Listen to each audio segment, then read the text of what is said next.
రాజమహేంద్రవరం స్థానిక వియల్పురం సెంటర్ ర్యాపిడో కార్యాలయం వద్ద ర్యాపిడో రైడర్స్ అందరూ కలిసి మా సమస్యలు పరిష్కరించాలంటూ ర్యాపిడో సంస్థకు విజ్ఞప్తి చేశారు. ఈ సందర్భంగా ర్యాపిడో రైడర్స్ రవీంద్ర, వంశీలు మాట్లాడుతూ, ఈరోజు మేము ఉద్యోగాలు లేక ర్యాపిడో యాప్లో రాత్రనక పగలనక వాననక ఎండనక ఎంతో కష్టపడి మేము రైడ్స్ చేస్తుంటే కష్టపడిన సొమ్మును ర్యాపిడో యాజమాన్యం అడ్డంగా దోచుకుంటుందని వారు తెలిపారు.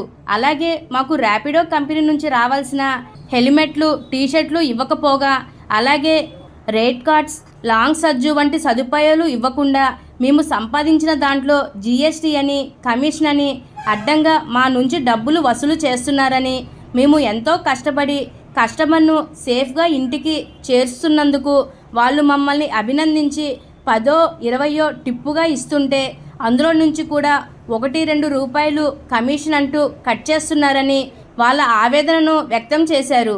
అదేవిధంగా ఏఐవైఎఫ్ జిల్లా కార్యదర్శి పి. త్రిమూర్తులు మాట్లాడుతూ, మన యువతకు తగిన ఉద్యోగాలు లేక ర్యాపిడో, స్విగ్గీ, జొమాటో అనే వగైరా యాప్స్ ద్వారా జీవనం సాగిస్తూ ఉంటే వాటిలో ముఖ్యంగా ర్యాపిడో యాజమాన్యం చాలా దారుణంగా ర్యాపిడో రైడర్స్ నుంచి డబ్బులు వసూలు చేస్తుందని, అంతేకాకుండా బైక్ బూస్ట్, ఎంటైర్ సిటీ అంటూ లాంగ్ రైడ్స్ అంటే రాజమండ్రి నుంచి కాకినాడ 177 రూపాయలు, రాజమండ్రి నుంచి రావులపాలెం 68 రూపాయలు, రాజమండ్రి నుండి భీమవరం 198 రూపాయలని ర్యాపిడో యాజమాన్యం బిజినెస్ కోసం రైడ్స్ పెట్టి వాళ్ళను ఇబ్బంది పెడుతున్నారని తెలిపారు.